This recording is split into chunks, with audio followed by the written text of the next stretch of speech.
What's up, you guys? This is your host, Profound Bachevsky, inside of my car right now because I need to do a little preview to the special episode. So this is my part 2 of my low back pain series. And the first one did really, really well. Like, I think within 24 hours, I had like close to 400 listens. So this one is going to be the continuation of it. But these 3 episodes that I put together, one is from earlier this year and 2 of them are from last year. Which are more so like the 30 to 45 minute range. So this entire episode is going to be close to 3 hours. So buckle in because this is going to be a big one.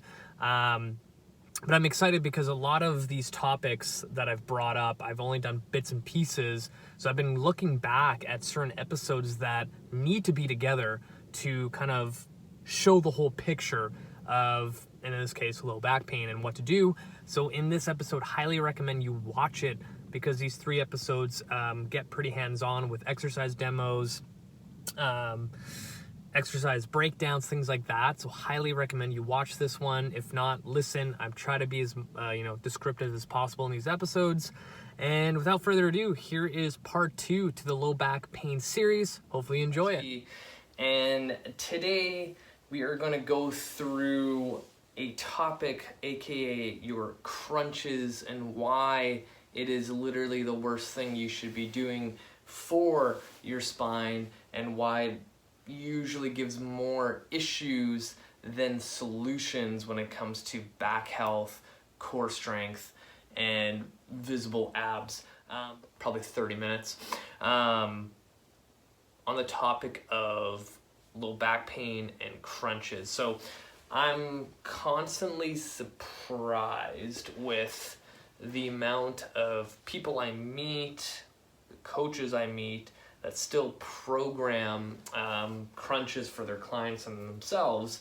And a lot of times, when I ask them, do you know who Dr. Stuart McGill is? And they have no clue. They kind of look at me, deer in the headlights type of thing. So for those who are listening, everything that I'm going to bring up in this episode can come down to McGill's work. And if you don't know who he is, highly, highly recommend that you go search him out and read his books, listen to his podcasts, episodes, listen to him lecture, listen to anything Stuart McGill, because that's going to give you a lot of insight of what we're going to go through today.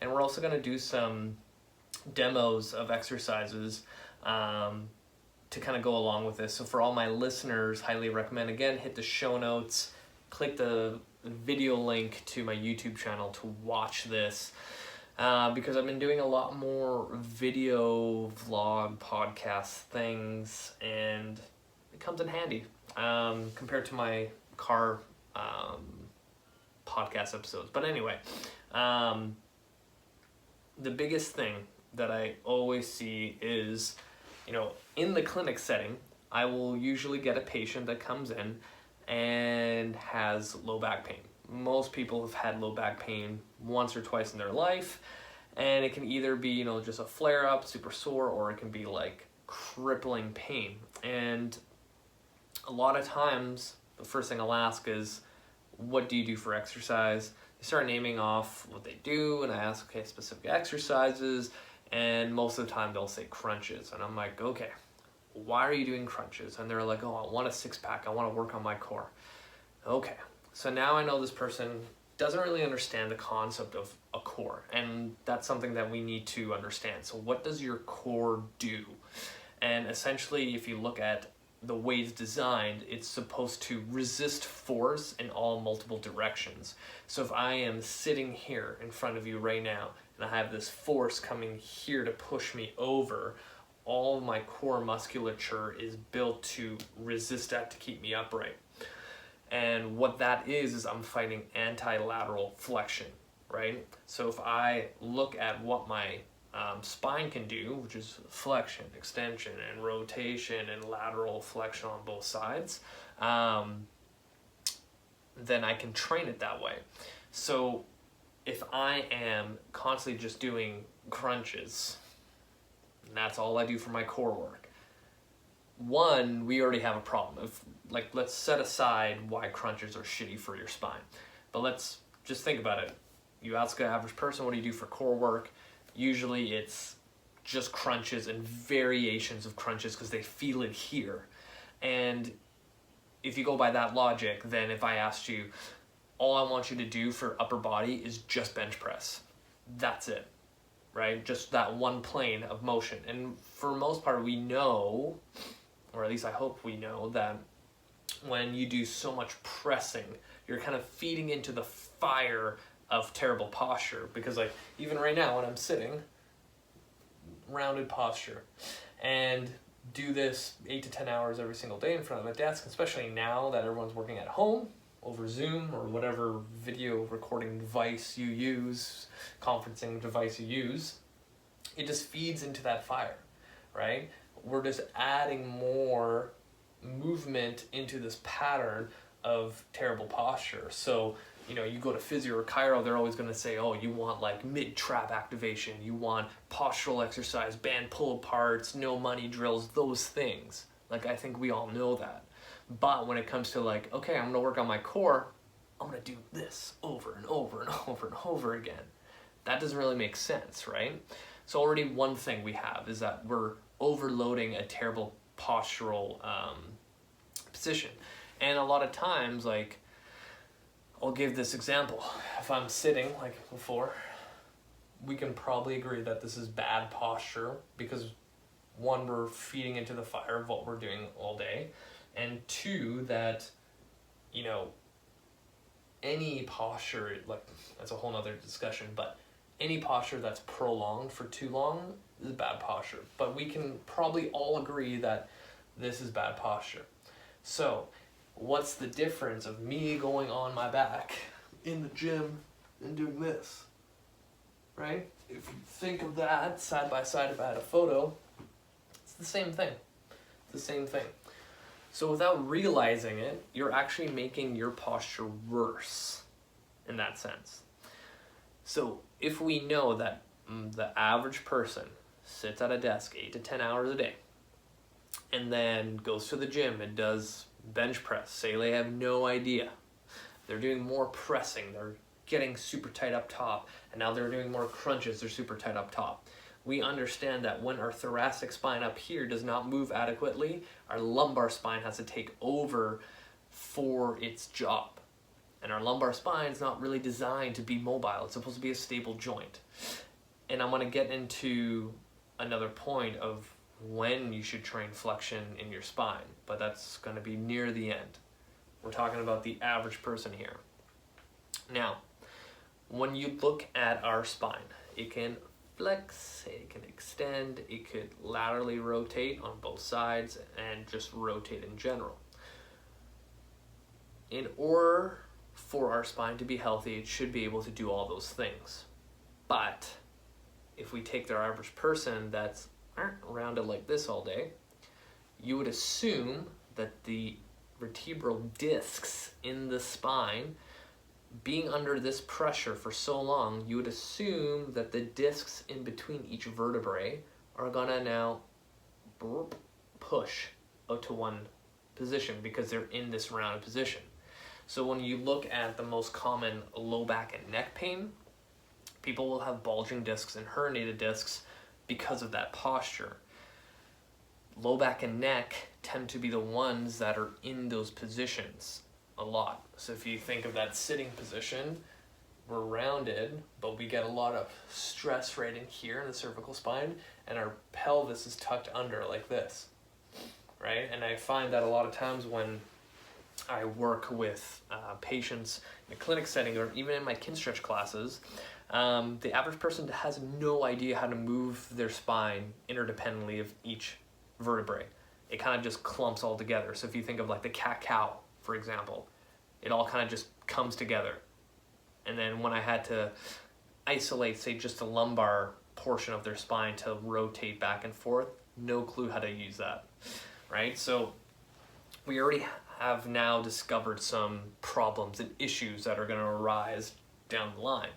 And now, if we know that that posture for a long time tends to cause bulging discs, herniated discs, in both cervical and lumbar, then why would it be a good idea to now feed that fire further by cranking onto your neck, hit my hat off, in the crunch position constantly? Because this tends to fatigue a lot faster. So then what happens is people start yanking on their neck, and then you wonder why people have low back pain, like further increase their low back pain along with their lumbar pain, low back pain. So now you can already see this pattern that we're not kind of even doing ourselves any favors, right? So if you look at Dr. Stewart McGill's work, he's the one that figured out that your spine has so much forward flexion before a disc goes this way and starts causing pain. Now, you know, that can mean the average person has, I don't know, 20,000 forward flexions before something hurts. Maybe the person beside me has 11,000. Maybe the person on the other side of me has 5,000, whatever it is. But I think we all have had an instance where we reach down to go grab something, aka our shoe, our laptop bag, and something just buckles in our spine. We have that shooting pain going through our back, and now we can't move, and now everything hurts. And what happened? We went to number 20,000 of forward flexion. Your body goes, fuck this. Here's a little disc that pushes against your nerve, and now we got pain. Takes a while to come back from that. Believe me, I've been in that position. And that was during the time where I've looked into Dr. Stewart McGill's work, and it makes sense. It makes sense to me. Now, for all those people who are like, okay, I get it. No more crunches, so stupid, whatever it is. But what do I do then? So now we got to go into this whole idea of what our core musculature is built to do, what it is, and what exercises can, you know, get that job done. So one, when I look at the core, and I'm pretty sure I've done multiple episodes on this, and in my book, I look at the core as the top of my shoulders down to my kneecaps. All that musculature is built for keeping our spine safe and strong while producing movement. So if I can create tension through my shoulders to my knee to produce movement and power and whatever else I'm going to do, then my back is going to be happy. So how does that look like, right? Before I go in any further though, what I mean by that is that if I can produce enough core stability, not only here, it should have a global effect across the body, then my entire body will be strong, safe, and whatever other word you want to use to describe stability. And again, I really, really like this analogy that stability is like safety. So if I can create more stability in my body, I'm going to be safe. So an example, like if I had to argue that the deadlift, it's a leg exercise, right? Everyone thinks, yeah, it's a leg exercise, hamstrings, glutes, whatever it is. I would look at it as a core exercise. I'm putting my spine through so much force, so much weight that I have to resist. It would make sense that all of this stuff between my shoulders and knees have to create enough stability and safety in order to lift that barbell off the ground and ensure that my spine doesn't fucking explode. I would categorize that as a core exercise, right? That being said, what are some traditional core exercises that are better than crunches? And another thing I wanted to point out is like if you actually look at like EMG studies where they, you know, put electrodes on your body to see how much muscle activity you get between between different exercises. They did a study where they, you know, included crunches and some other core exercises, and crunches from a muscle activity standpoint is pretty low, right? Compared to like say a front plank or a side plank that's pretty high up there that uses a lot, crunches is way at the bottom. So when it comes from like a fat loss perspective, people will spend endless amounts of time, like 15 to 20 minutes at the end of their workout doing endless crunches because they want to have a visible six-pack. Now, if you know that the amount of energy it takes to create a crunch-like movement is pretty low, then from a fat loss perspective or a muscle building perspective, it's pretty much useless. Whereas if you know that something like a Turkish get-up core exercise requires a lot of energy to produce, meaning you would spend more time burning calories, burning fat to reveal those abs that you want, right?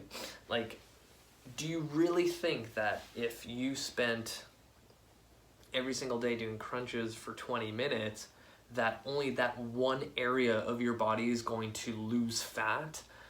Probably not. You don't see that. Like, you know, when people ask me about fitness products, like those ab things, it's like, okay, imagine if those things worked and people put on that foam pad thing that vibrates your fat away. I don't know how that works.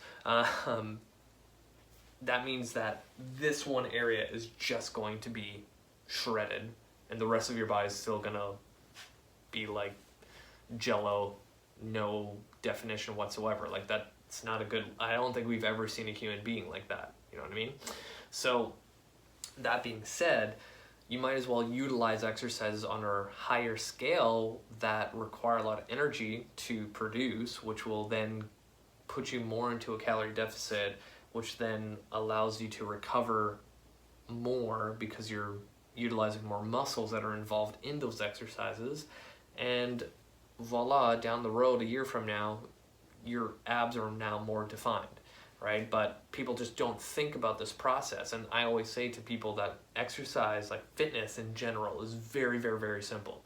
It's so simple that people overthink it and believe that this next product that came out for Boxing Day or Black Friday is the secret to their issues. But if you really think about it, like, fitness has been around for a long time. Like, training has been around for a long time. People have been getting strong for centuries.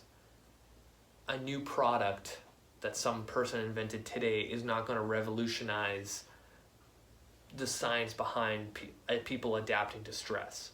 Like, maybe it'll speed it up a little bit, but there hasn't been anything that's been researched or proven to speed it up that fast that everyone needs to start doing it, right? You see new products being produced every freaking year, and really it just comes down to, here's a new stress thing that you can adapt to. But if you look at like Olympic weightlifters, they have 3 lifts they do all year. And by the time they make it to the Olympics, they've been weightlifting for like 15 years with the same 3 lifts. And for some reason, they're big, strong, they're lean, they have a six-pack, and they can lift heavy amounts of weight. Sure, there's some like drugs involved, but still, you are still getting strong based on just 3 things. But anyway, other options. So if I were to choose those things where I need to fight flexion, extension, rotation, and lateral flexion, things that come to mind, and I will kind of progress how I do it, kind of similar to my last video about the deadlift. And this is going to showcase how, how I was saying that, I work at, here's like my 4-month progression. The reason why people can progress that way is that there's other stuff that I'm supporting it with in order that they can see that progression line go up. So just like my other video where I'm like, okay, we're going to learn how to deadlift. We're going to learn how to breathe. So the first thing I do for a functional core to prevent low back pain is utilizing diaphragm. So there's a few different ways that I do this. So traditionally, if I am lying down, one hand on my belly, one hand on my chest, breathing. From there, I can have feet elevated against the wall, bench, box, whatever it is. I'll even get people lying on their side to see if they can fill up one side. if you see an asymmetry from left to right, then you already know there's an energy leak.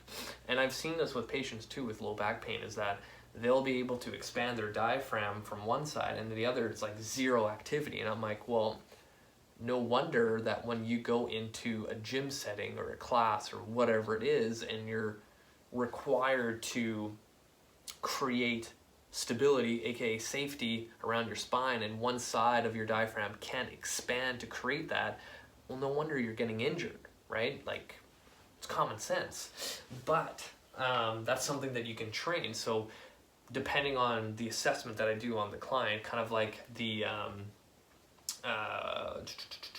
deadlift assessment, I also do a breathing assessment. One, just like how I showcased, is just the breathing pattern of the diaphragm compared to the chest, side lying on one side, side lying on the other side. And then the last one is if I was lying down on my belly, hopefully you guys can see me here, and then forehead is on my, hands, forearms, whatever it is, and I'm trying to breathe my belly into the ground. And if I can see an elevation, hopefully you guys can see it.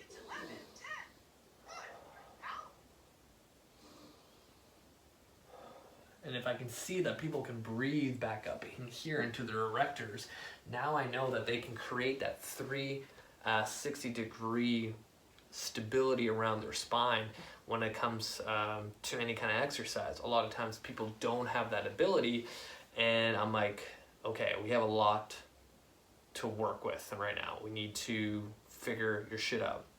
So that's kind of my first phase of teaching someone how to breathe. And then from there is, things like some low-level planks and dead bugs.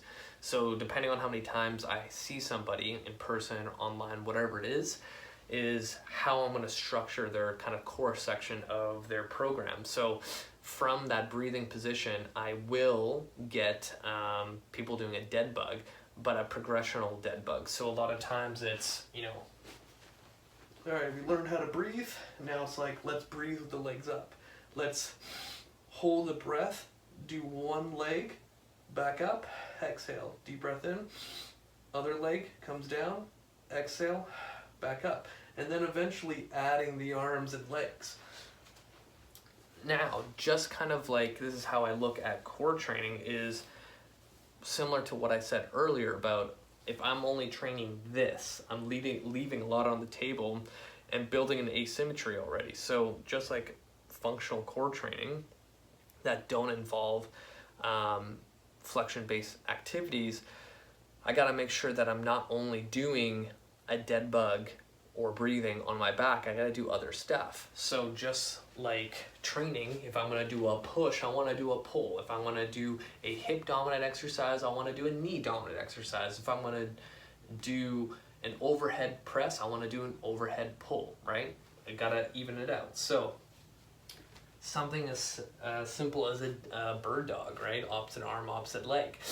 The biggest thing that I see when people do this bird dog is that they don't know how to create that core stability, so they end up utilizing their lower back every single rep, whereas really what I want to see is your hip going into extension, engaging this glute as hard as possible while the opposite arm creates tension.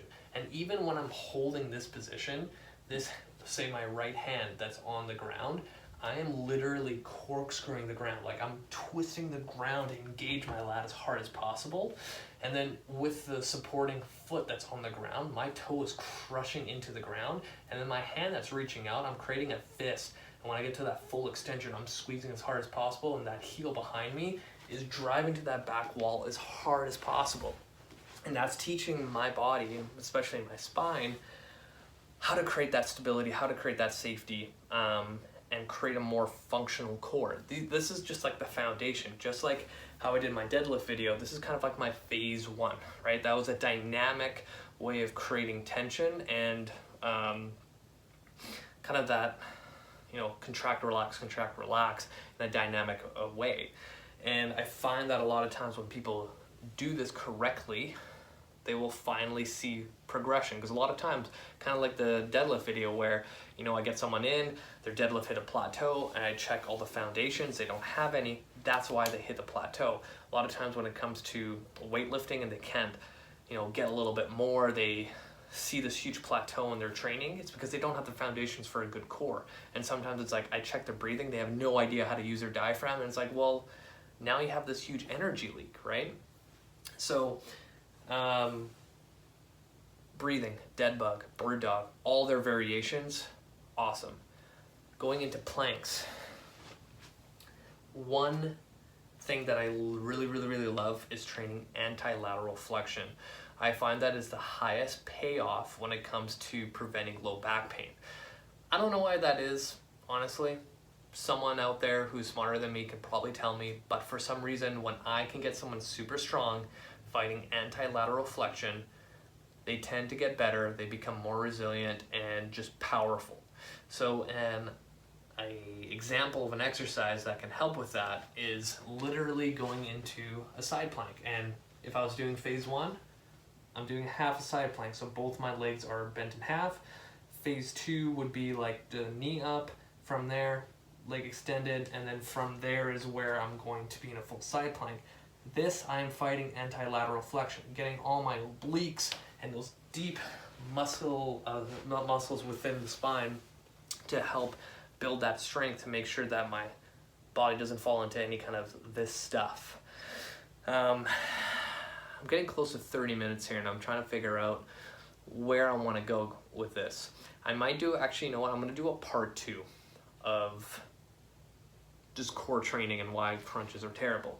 So we got to just like my phase 1 bit. I will add one more thing before I move on to the next thing. Anti-lateral flexion. The other plank that I do, so a lot of times people are like, okay, what about front planks? Awesome, but a lot of times in phase 1, people don't have enough stability to protect that lumbar spine in this position. So the best way to do it is to cut the lever in half. And I call this a sprawl. I read it in a magazine like 9 years ago, compared to what most people call is like the low bear. But you start in a quadrupedal position and you just lift the knees up and you hold. Any person with low back pain, this is money. Being able to get someone in a plank position to fight extension, huge, huge, huge, huge, huge, huge. Front plank, most people don't have the ability to do it properly, so the sprawl plank or the low bear, whatever you want to call it, works so well for any low back person. And even if you have someone that's really weak and they have terrible low back pain, the easiest thing for them to do, and this is the only time I let people cheat, is in this position, lift the hips a little bit higher and now put more weight into that upper body. For men, works really well. Women sometimes not, because they don't have that upper body strength just yet. So sometimes doing that, their upper body will fatigue faster. But again, like, your body adapts to stress. Do 10 seconds at the very beginning. But this is kind of my like low level stuff that I do with everybody. And when you get people doing it right, even my CrossFitters in the clinic, when I get them to do this stuff, they find it difficult, right? It doesn't matter if you're an amateur lifter or you're a brand new person into the clinic that's never exercised. This stuff is hard when you do it right, if you know that's the stuff that people need.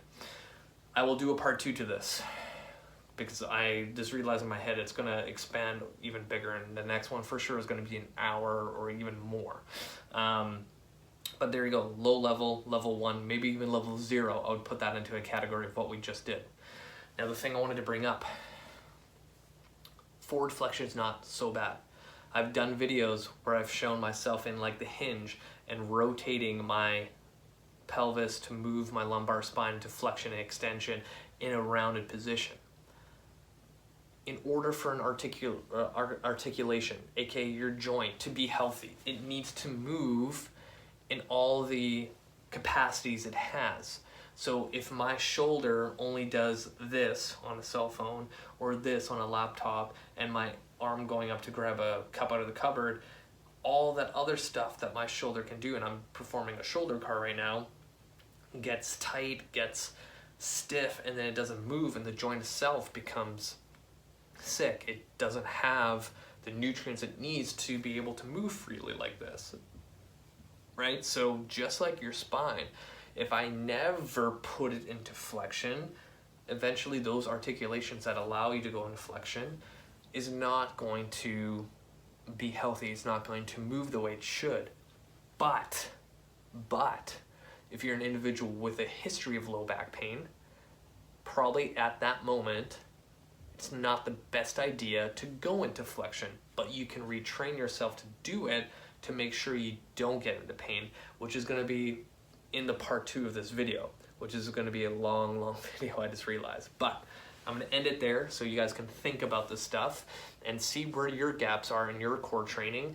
And today we're going to do the part 2 of our low back pain exercise selection topic that we did last time, and I quickly realized that it needed to be a lot longer. So to kind of recap from the last episode where we talked about low back pain, movement of the spine, exercises that tend to flare it up, exercises that you should avoid, and we started talking about exercises that we need to do in order to keep the spine happy, healthy, and strong. And to kind of put things in context, if you didn't listen to my first one, when I speak about training, I'm always talking about general population people, because that's what I primarily work with. But there's a lot of differences when you're training with an elite athlete, someone that's super flexible, someone who is kind of like an outlier. And a lot of times I find that coaches kind of fall into that category, whereas in reality they're training everyday people and they're trying to apply principles and methods that only work for those outliers, and they're actually making their clients feel a lot worse. And sometimes, like, it's just the fundamentals. Like, it's literally do the basics over and over and over and over again, and that's where you see true change. A lot of people, like, and nutrition's the same thing, but I just find that people always try to do, like, overcomplicate things when you really don't need to, you know?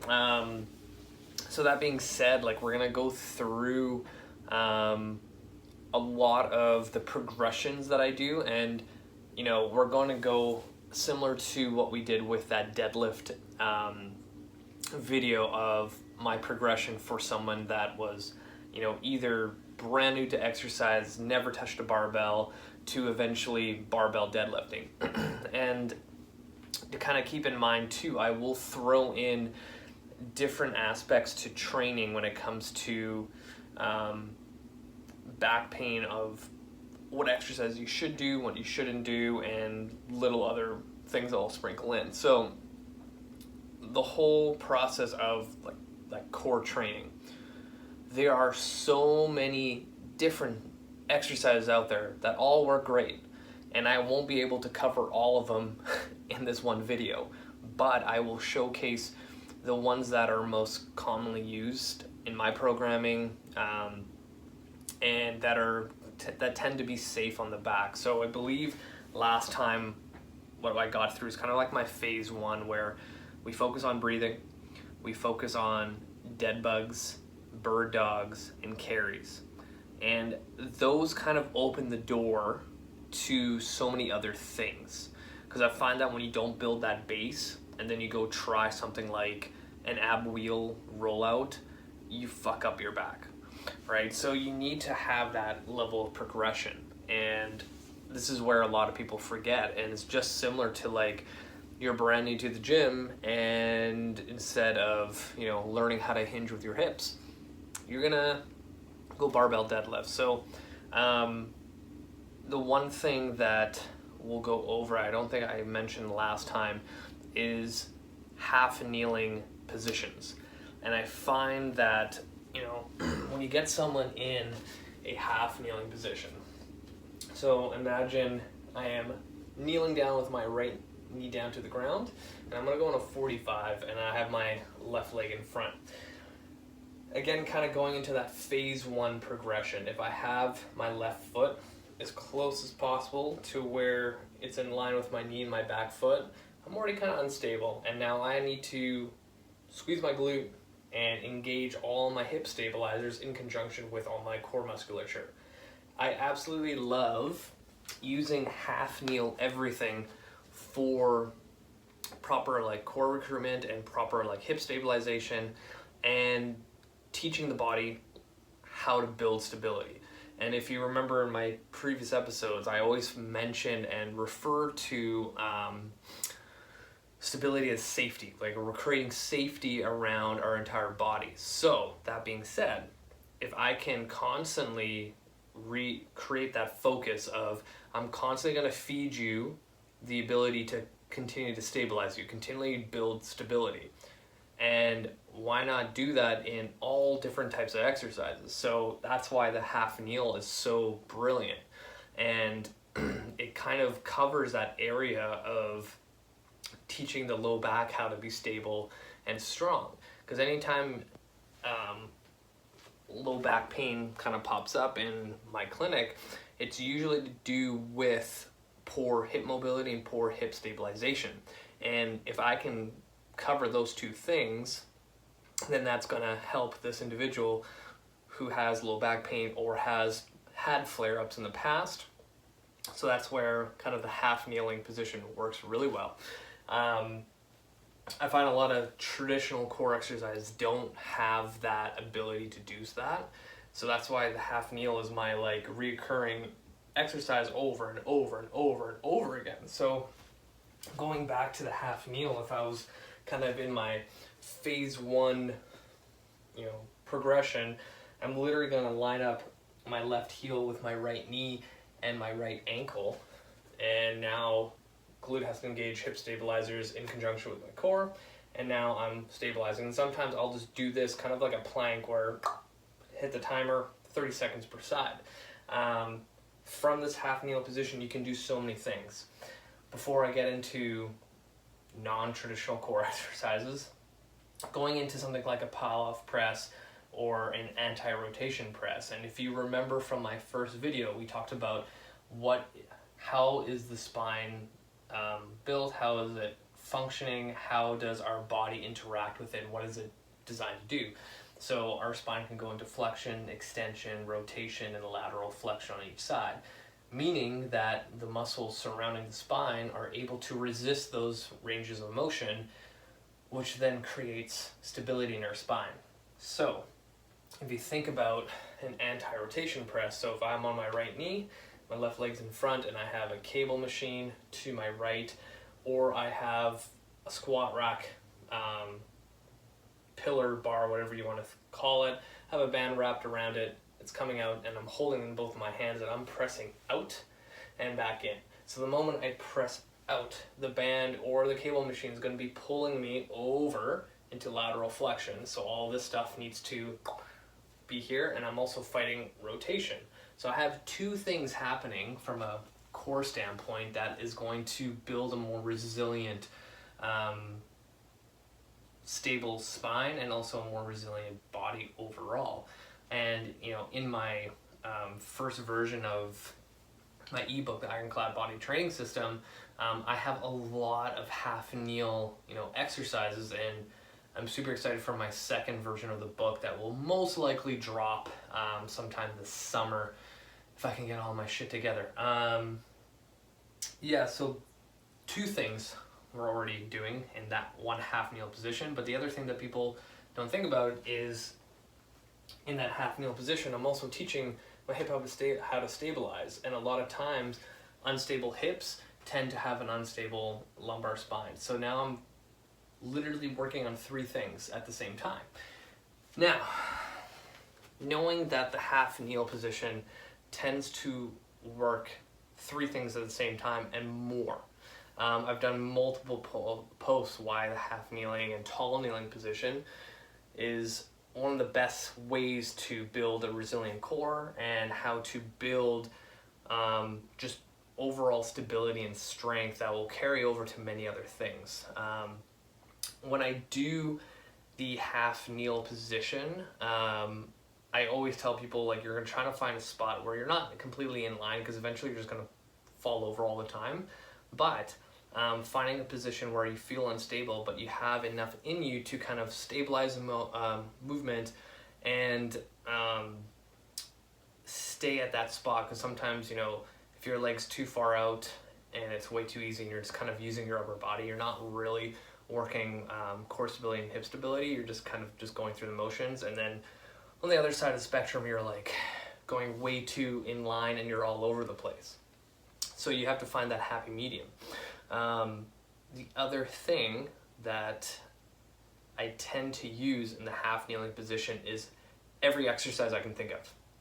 So that being said, if we know that that half kneel position is doing wonders for hip stabilizers, glute function, and core stability, why not do, you know, a landmine press or a cable press or a half kneel row, single arm or double arm, face pulls, cable chops, cable lifts and chops from like the FMS, landmine presses, I don't know if I already said that, overhead press if I'm allowed, kettlebell halos, like any exercise that you can do standing, you can easily throw that into a half kneel stance. So now I have more opportunities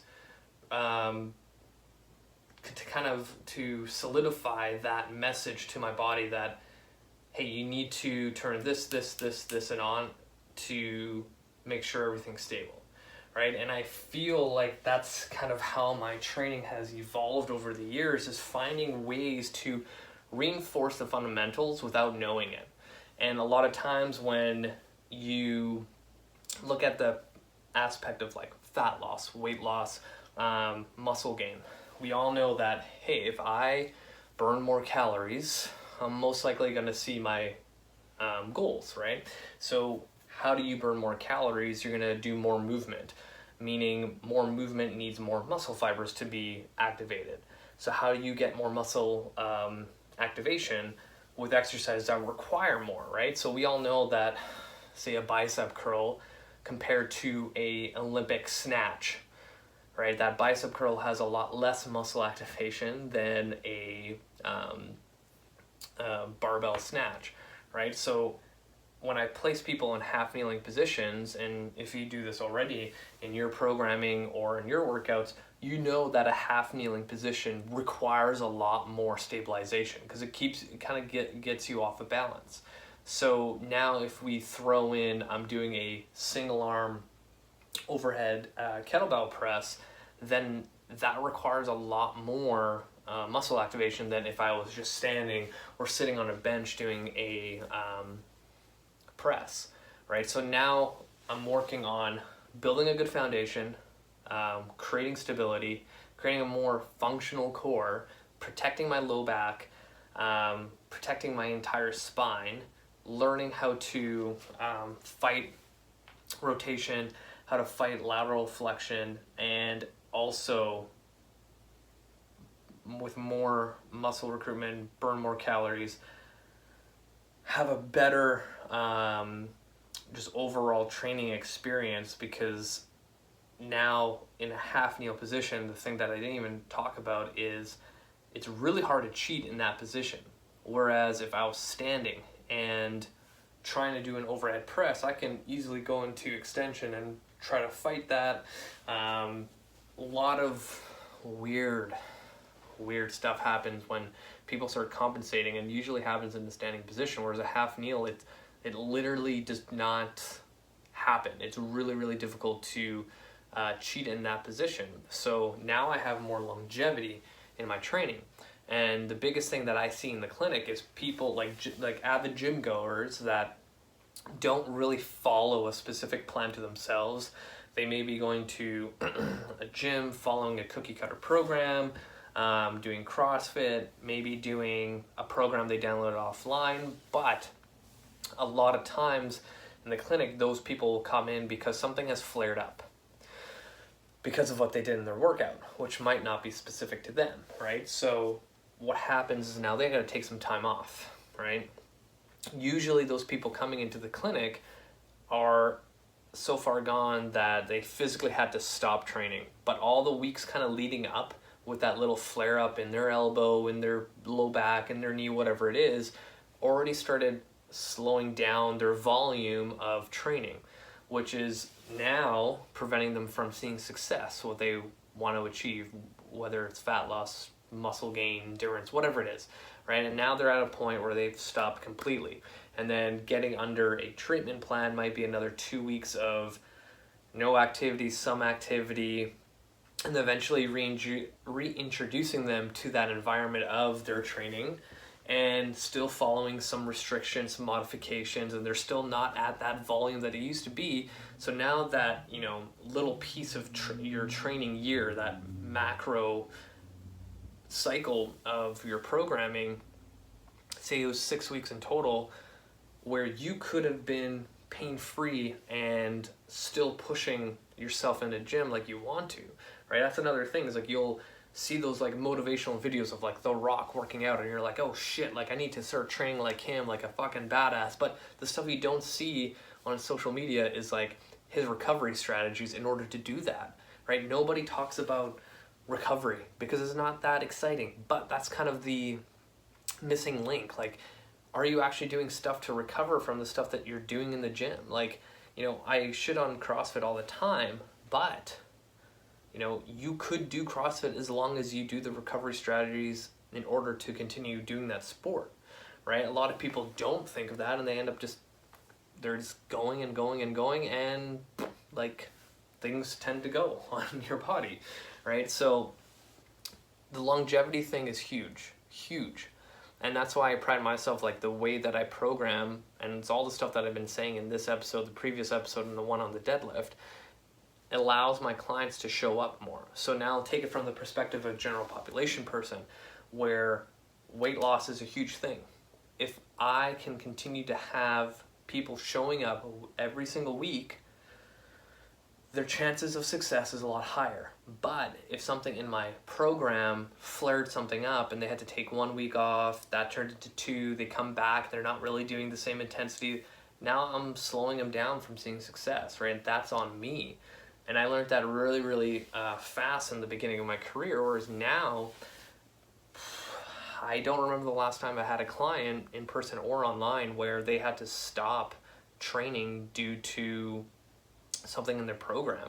I had clients where they've literally injured themselves because they dropped something on their foot or they hurt themselves at work, and we worked around what they're dealing with a program that's designed for them, right? So it really comes down to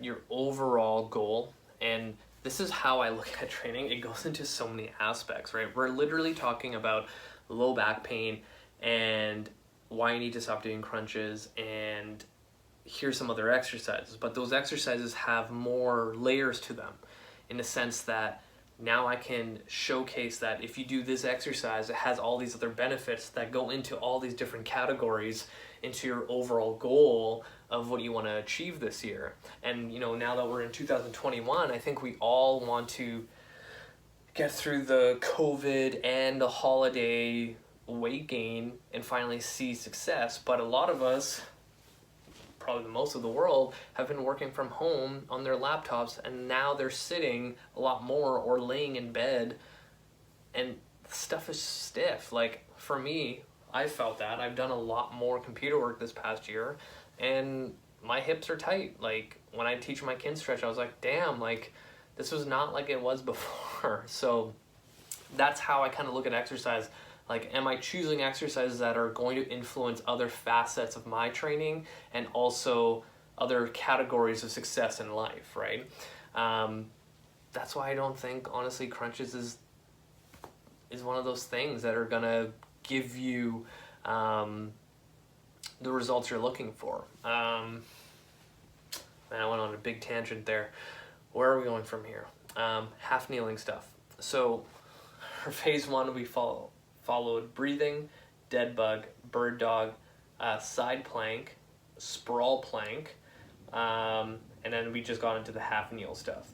So kind of the next progression from there that I like to take my clients to is just looking at those little exercises and how to progress them, right? And if you look at my entire core training, I follow what our spine is designed to do, and the categories of dead bug, bird dog, planks, carries, and cable stuff for being in half kneel. So if I were to take those 5 categories and now progress it to the kind of the next level, what I'm looking for is now, let's say, the dead bug. And you've seen so many videos that I posted online of so many different dead bug variations. The biggest thing that people need to understand with dead bug is keeping tension, right? So when I coach people core exercises, teaching them tension is another way to define stability, and I've made an entire episode about what stability is. And if you think of the easiest way to create tension, is literally like the starfish game. I can't remember if I taught you guys this, but if I was laying down like a starfish, hopefully I got enough room here, and both my arms are on the ground, my feet are on the ground, and all I do with a client is like, don't let me move you.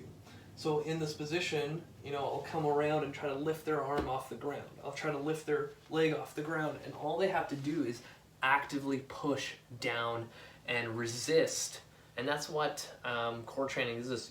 Core training is resisting resistance. That was a terrible way of explaining it, but to resist rotation, flexion, extension, lateral flexion, and rotation, right? So that's the easiest way to be like, that's how I want you to turn on your core. That's another topic. I don't even think I brought that up last time, is a lot of people think of turning on their core as like, I'm gonna brace and don't let anyone hit me, right? It needs to be more dynamic than that. So for example, in the dead bug, when we're here, it's nice, loose, and goosey, but as I'm extending, I'm creating more tension, holding it for a second, and then coming in to relax. So a lot of times when I teach tension, it's like, when you extend that leg, I want you to drive your heel to that opposite wall, and then with your opposite hand, create a fist to create as much tension, and then relax coming in. Because a lot of those times where you need to learn how to create tension and relax showcases, pops up in other exercises that you need to do. So think of a deadlift. You need to create a lot of tension as you're driving up, and then you kind of relax that tension on the way down on a smaller scale. So a lot of times my core training ends up again in other exercises. So progress the dead bug in any of the videos I've ever posted, and if you're new to my channel, like and subscribe, but just go into my core section or just search up dead bug. I have so many variations, and they all evolve with tension. So I think my first dead bug video was filmed in 2014, and it's just a basic dead bug, but all the different variations have a level of a little bit more tension. Same thing with the bird dog, a little bit more dynamic, but you can still progress it. So I like using a band single arm row. I like using a cable single arm row. I will do a dumbbell row off a bench, either with the leg in a, what's it called? So many thoughts are running through my mind, I can't even speak. A dumbbell row on a bench with the one leg extended the whole time, or with the leg moving as the arm goes. You can do the high tension bird dog that I've posted a long time ago, and every time I do it in my kid stretch class, it literally just kills people. One, because it's super slow. We're working a lot of isometrics in it, and it's literally probably my favorite thing right now for core training. And then when it comes to carries, last time we kind of talked about a double-handed carry, single arm carry. From there I would go into a bottoms up carry. You can go into a racked carry if you know how to clean. I tend to go into a rack carry with a dumbbell first, and I also rotate it this way, and I also push my arm forward. So if I was sideways, a lot of times people have it racked pretty close, but I like to rotate it in. So if I had 2 dumbbells, for example, when I can squeeze them together. And then also I push them out a little bit, so now I get a little bit more anterior core. So it's kind of like the goblet squat position. It tends to help a lot when it comes to activating that core. Other progressions, say in that half kneel, say you were doing that anti-rotation press, I might add a little front raise. And again, challenging anterior core, just doing that. Like, you don't have to go above your head, but I like to here and up. And I start also adding like the TRX where, you know, feet go in, we can just do the knee drive or the atomic crunch, whatever you want to call it.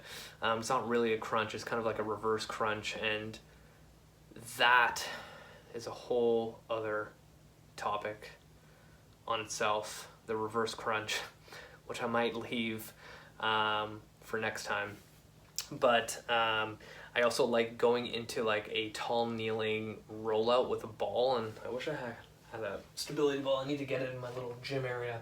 But again, if we know that the spine is designed to fight extension, a tall kneeling position, if I had a ball underneath my hands and I had to roll out and let my entire spine along with my hips go in that direction, I'm fighting again to keep my extension from happening here and just keeping it neutral.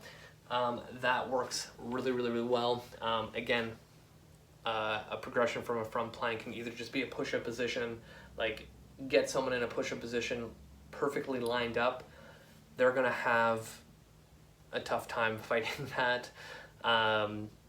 Sometimes it comes down to you know, just getting creative. Like, there's so many front plank variations, but this is an easy way to remember how to see if you're ready for like a front plank variation. So you know, like if I had someone in a front plank position, or they're trying to do like reach outs or something, the biggest thing to know is the moment that the hips get unlevel, you're not ready for it. I see a lot of shitty front planks with the hips super high, and they're also rocking, and like, you're not getting the benefit of the exercise. If anything, you're doing more harm than good on that lumbar spine. So a lot of times it comes down to doing the foundations again. And you know, when I get people progressing through core stuff, it's very, very, very simple, but it's difficult. And when you kind of keep to that, I gotta find a dead bug, I need to find a plank, I need to find a bird dog, I need to find a half kneeling something, and I need to do some sort of a carry. That's all you really, really need. And there's a lot of exercises that are, again, non-traditional and that work your core. So if I got someone in a offset dumbbell racked squat, like I am fighting anti-lateral flexion while squatting, like that's a really good fucking core exercise. Like, or just a regular dumbbell goblet squat, like having that weight in front of you, you are fighting your body from going into flexion. Like, you need all this stuff to be activated to hold that position. Again, non-traditional core exercise, and guaranteed, if you throw yourself some little, like, what's it called, little electrodes test muscle activity, comparing a goblet squat to a crunch, 100%, that goblet squat is going to get more activation, more muscle activation, like we were talking before, when it comes to crushing goals in 2021, when it comes to building muscle, burning fat, whatever it is. Where was I going with that? Another example, how people tend to overcomplicate things. You know, they'll look at the goblet squat like, oh, you know, goblet squat, they're easy, I need to like progress myself and like work harder, so I'm gonna do like a what's it called, a barbell back squat. Sure, it's a harder exercise, but do you actually have the prerequisites to actually do that effectively to get the benefit, right? If I took that person who has that mindset like, oh, I need to do the back squat because it's harder, and they're like putting 135 on and like can barely do a good set of like 6 reps, for example, I'm like, guaranteed if I took that person and gave them the 100-pound dumbbell to goblet squat for 6 reps, it was gonna crush them. It just requires a lot more. So I always tell new coaches, like, exercise selection and how those exercises influence the body are going to be your saving grace for programming and making people successful. And that's what I'm always looking for. Like, if you look at just the kettlebell world, those guys and women are so freaking strong, and all they use are kettlebells. And when you look at the design and nature of those kettlebells, they all require you to have more muscle activation. And I think that's kind of really the key, without creating your program into like a freaking circus act, and you're like on a Bosu ball with fucking balls being thrown at you and you have to catch them and throw it back to your trainer. Like, not that kind of stuff that you can control, and you only need one piece of equipment. I think I'm going to end it there to kind of give you guys some space to think about all the stuff I said. For those at home, like, really think about how you're implementing your core stuff. Do not go into the whole rabbit hole of, I'm going to start doing crunches for like 10 minutes at the end of my workout. These core exercises are great to implement either at like the beginning of your training, kind of like a activation phase. I stole that from the Cosgrows. I thought it was brilliant. Or as a recovery exercise. Like, sometimes the way I implement it is, I have my client doing a push exercise, a pull, a leg exercise, and that fourth exercise is going to be a little core exercise for them to kind of recover, because most times I'm choosing core exercises that don't require a lot of energy to produce. So if I have someone that's newish and their third exercise, like they have a half kneel, single arm cable press, TRX row, goblet squat, and now I have them doing a front plank, like, that's not that taxing on them, but still I'm achieving what I want to create in the program, which is overall stability and I can't even speak, resiliency in their body, so they can stay pain-free. That's how I kind of look at training programs when it comes to implementing core. I don't ever put together an entire core workout that doesn't like compute in my head. Like, we're working on your core in every single workout, so there's no sense of creating an entire day dedicated to it, kind of like the traditional bodybuilding if you have like an abs day. But I think that's going to be it for today. I've given a lot of information of how I progress my core exercises, like kind of the train of thought of functional core to keep your low back safe, and kind of just elaborated a little bit more on that previous episode. So hopefully that was helpful. I am going to leave it at that. If you have any questions, feel free to reach out. What we're going to go over today is another kind of low back pain topic, because I see this a lot in the clinic. I see this a lot in the gym when people perform things that require a lot of hip extension, and they always say, oh, I always feel it in my lower back. So an example of that is running, they feel it in their low back. Deadlifting, they feel it in their low back. Even some like squats, they feel it in their low back.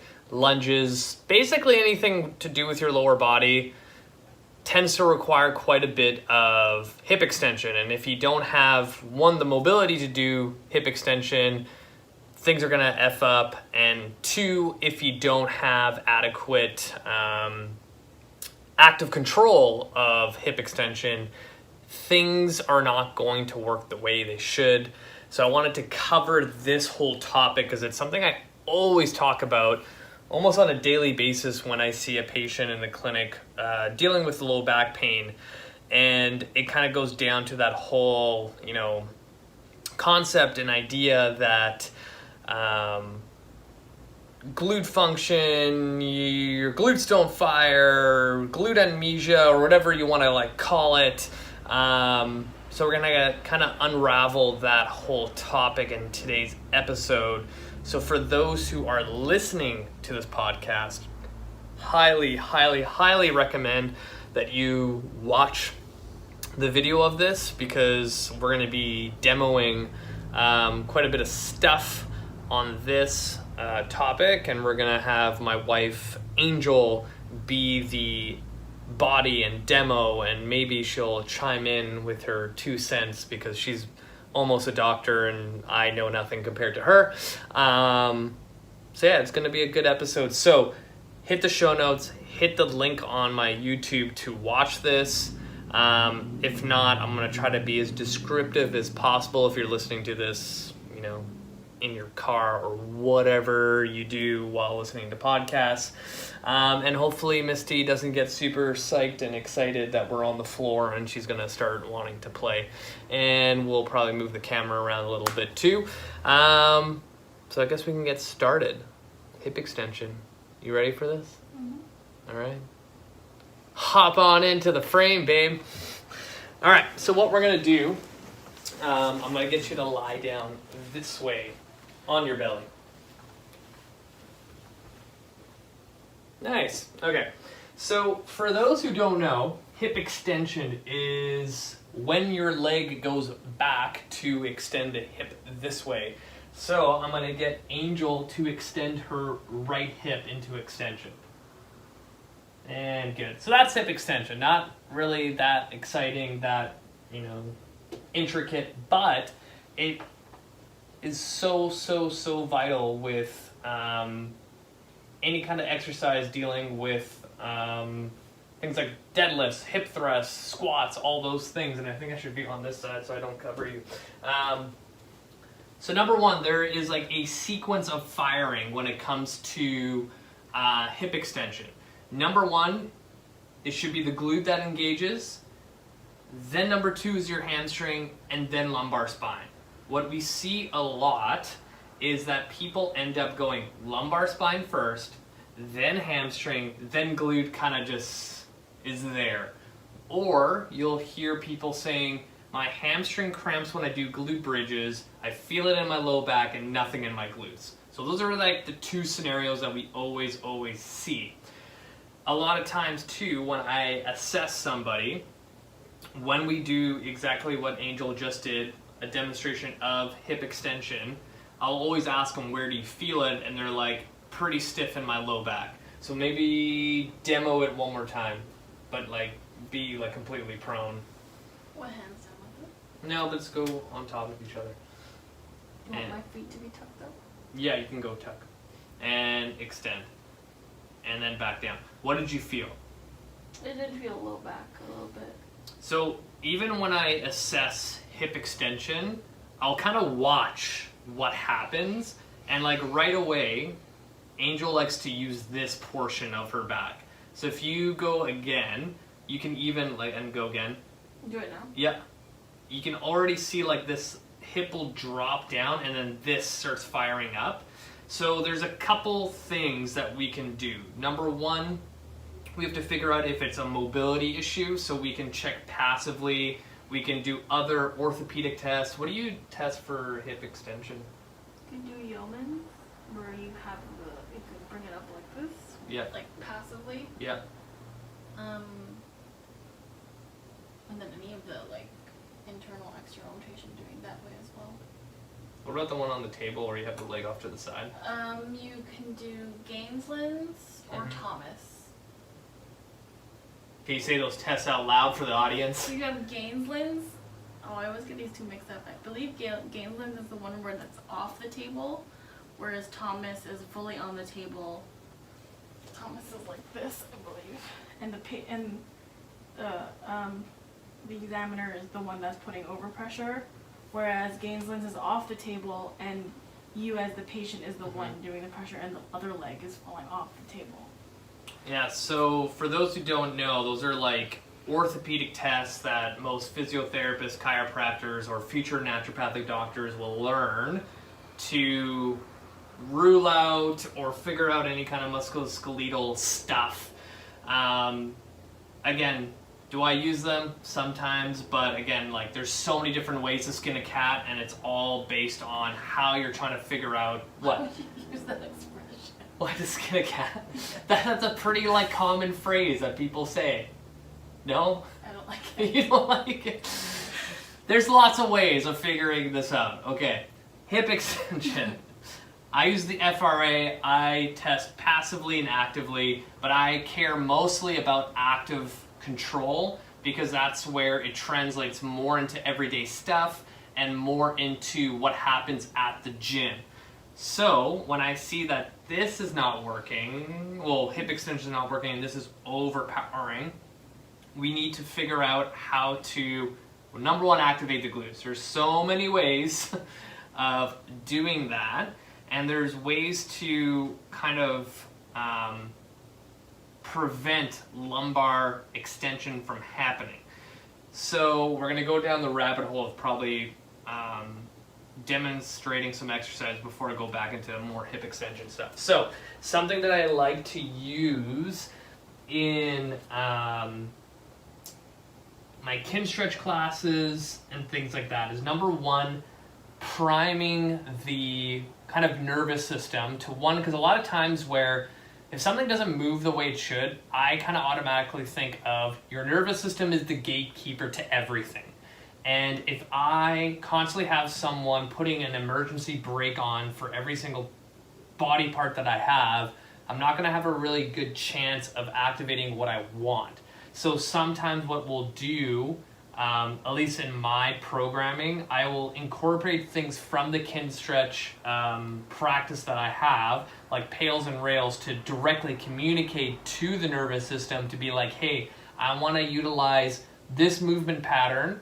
Here are the muscles involved in the pattern, and I'm going to tell my nervous system that I need more kind of recruitment for those muscles to ensure that I don't hurt my lower back when I deadlift. So what we're going to do, I didn't even plan that I was going to do this. It's top of my noggin. And we're going to do this in our kin stretch later today. I'm going to get you into a half kneel position. Up I am. And we're going to kind of, these shorts are really tight. We're going to go into kind of almost like a runner's stretch like this, but move the knee further back. Do you feel a stretch in here? So essentially now we're stretching hip extension muscles that are responsible for that. How we're going to do a pails and rails contraction is we're going to slowly lift this up. You feel the knees now flat on the ground? Yeah. So you're going to hold that there. When I tell you to go, you're going to drive your knee down to the ground and that way. And this way? Yeah, almost like you're trying to like knee someone forward. Yeah. And go. Start pushing, push, push, push, push. We're going to hold this for about 10 seconds and relax. And now kind of sink deeper into it. Because right away, like even all the people on watching, like the moment she stopped, her whole hip already dropped forward. Because now we told her nervous system, like, hey, let's have more hip extension. And then you did that little isometric contraction and it was like, okay, I'll give you a little bit more. So let's go back to that same position. And now we're going to do the rails in this. There is a chance, babe, that your hamstring might cramp. Because what we're going to do is the opposite. We pushed forward in that way. Now you're going to think of driving your heel up towards the ceiling. But when you do that, when I tell you to go, think of squeezing your glute, driving the heel up. And up. Drive it up, drive it up. Again, 10 seconds. Go, go, go, go, go, go, go. And relax. And you can put this down. How did that feel? Fine. Okay, so now let's go back to that prone position, because now it's like test and retest. That's what we always do to see if things are working. Go back to that prone position and show me hip extension like we did before. So right away what I noticed, and relax, this was quiet, the glute fired and then the hamstring. Did that feel different? Yeah. Yeah, so like huge difference, and like, oh my god, it's like magic, it's like voodoo. Not really. It's just manipulating our nervous system for our advantage. So imagine now if you were doing your warm-up and we literally just held those stretches on both sides, did an active component, now your glutes are like, all right, I'm ready for information, what do I need to do? You're most likely going to have a better time doing things like deadlifts, hip thrusts, squats, whatever it is. The other thing I wanted to show, because that kind of just threw me for a loop, go into a quadruped position. And perfect. So what I always see, move forward a little bit. when you see all the females on Instagram working their glutes, a lot of times they end up using lumbar spine and not actually utilizing hip extension for their glute. So what I want you to do is take your right leg out straight but the toes on the ground. Like this? Yeah, and you're just gonna like do one of those leg lift things that you see on Instagram. Keep going. So Angel's doing a really good job of actually just utilizing hip extension. Now like overly exaggerate what you see on. So that's what usually happens. So like the leg doesn't need to go that high, and relax. So, but have the leg straight out again. Essentially, I'm gonna take you through extension. So essentially like 20 degrees of hip extension is like, that's all it is. But then anything further, it's lumbar extension, right? So now imagine, you can relax, you can even go to child's pose, I don't know what you wanna do. Now imagine when you see people in the gym or even yourself going through like, I want to gain more size or aesthetically change my glutes, so I'm going to end up doing those hip extension exercises, and every single time I extend my leg, I'm going into lumbar extension. You know, you may actually have the mobility requirements to actively lift your leg into hip extension, but you think that more is better, so I'm going to create this almost like movement behavior of every time I tell my hip to extend, I'm going to use my lumbar spine every single time instead. And then every single exercise or form of exercise like running, your leg that's supposed to just go to hip extension is now just doing lumbar extension over and over and over again. So you're actually giving yourself a disservice because now you're not actually activating your glutes as much as you should, right? So little things like that go a long way. Does that kind of make sense? Mm-hmm. You want to throw anything in there? I mean, you got it all covered. Okay. The other thing that I find is when people do exercises like the glute bridge, a lot of times people will feel, again, hamstring or low back and never glutes.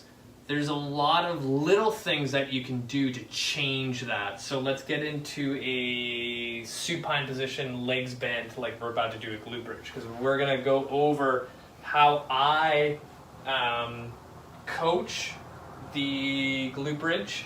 And I'm going to move the camera a little bit just to get a better angle, or just a little bit closer.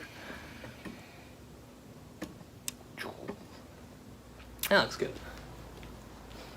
So just do like a standard glute bridge.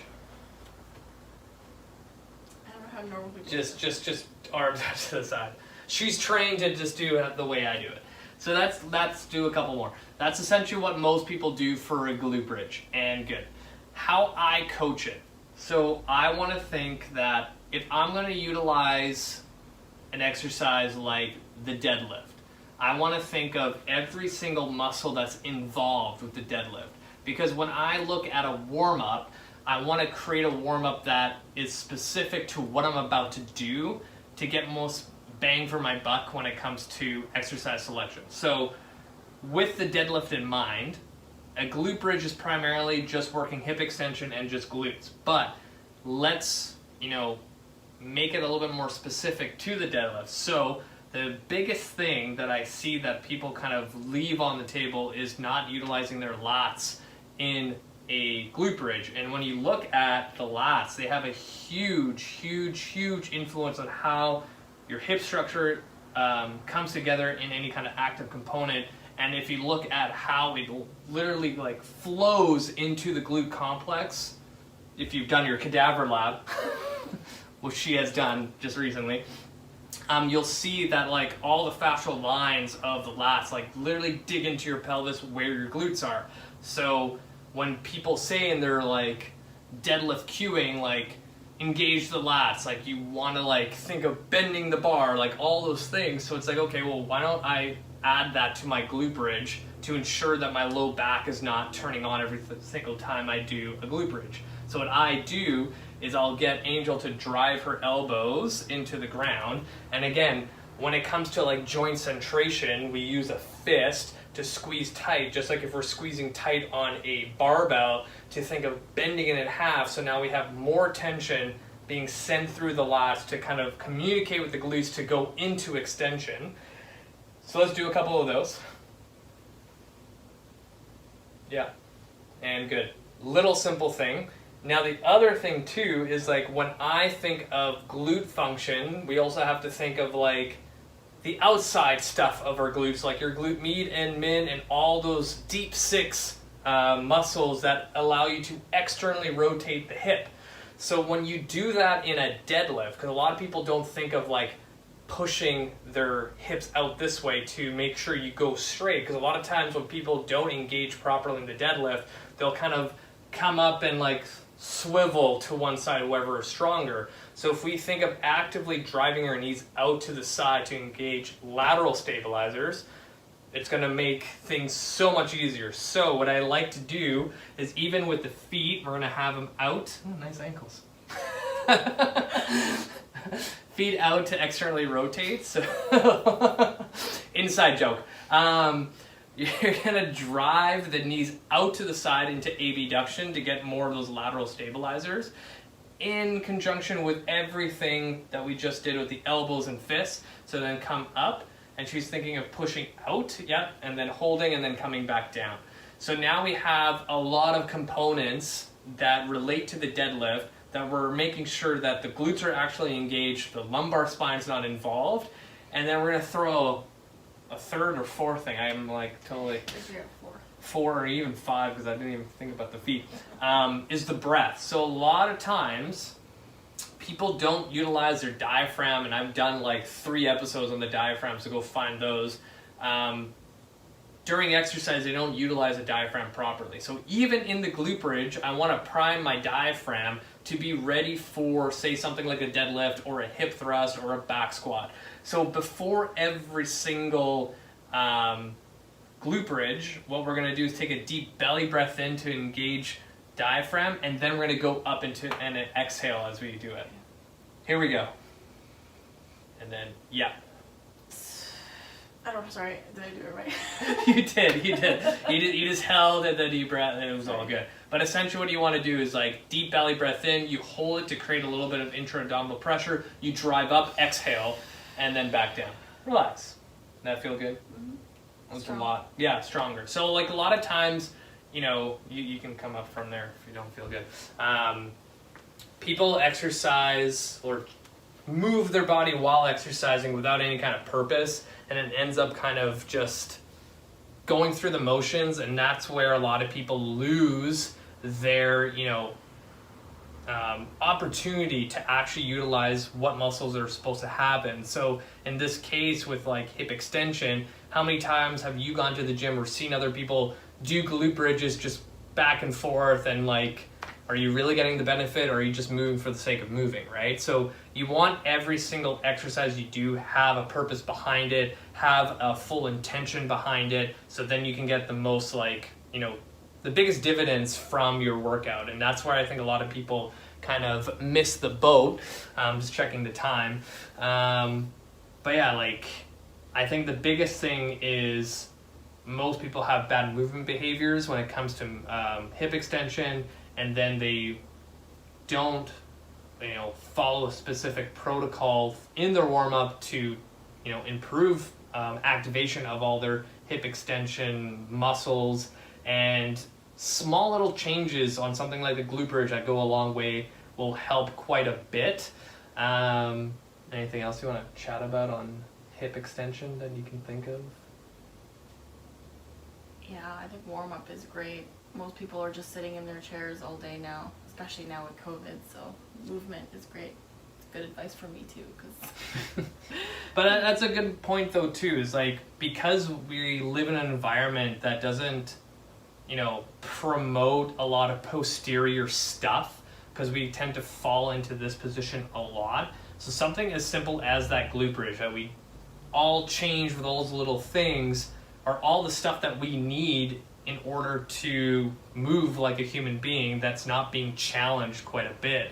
So even from a training standpoint, is like anything posteriorly is going to give us so much more than focusing on just doing bench press and bicep curls and step ups. Like we want to use this back stuff as much as possible.